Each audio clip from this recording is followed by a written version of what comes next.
hasta donde entiendo, porque este es un tema escatológico, un tema que tiene que ver con los últimos tiempos. Bien, hasta donde entiendo, funcionará así. La sistemática es la siguiente. Tenemos a Yeshua, Jesús, viniendo como Rey en gloria y juzgando a las naciones. Bien, esto se nos habla en Mateo capítulo 25 del Evangelio de Mateo. Ese es el juicio a las naciones, no es un juicio individual. Y ese juicio entiendo que es el que ejecuta para dar entrada de alguna manera al milenio. Ya sea como introducción o como la primera parte del milenio, o sea como algo previo a la instauración del milenio. Independientemente es un suceso en ese contexto, en el contexto del milenio. Ese juicio de las naciones es el que se describe también en Apocalipsis, capítulo 19, donde vemos que Jesús viene y hace guerra contra los reyes y contra todos los gobernantes que de alguna manera han ido contra el pueblo de Dios. En Armagedón. Sí, sería lo que se conoce como el Armagedón. Algo así. Entonces, eso sería la primera parte. Después del milenio, vemos que Satanás vuelve a ser soltado porque durante ese tiempo es atado.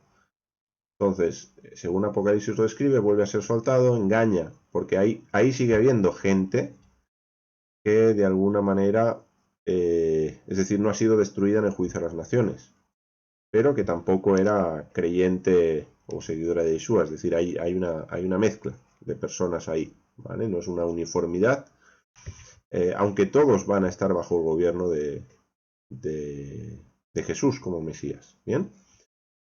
Después de tiempo, Satanás va a engañar a algunas de esas naciones y ahí Dios va a intervenir sobrenaturalmente salvando a su pueblo.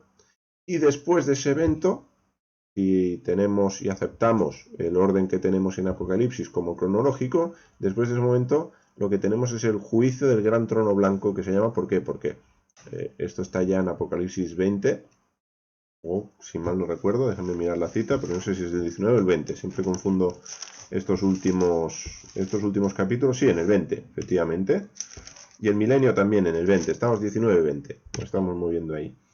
Entonces dice, vi un gran trono blanco. Entonces juicio del gran trono blanco, por eso, por esa mención de un trono blanco en el que se sienta Dios a juzgar, y allí es ya el momento donde todos resucitan.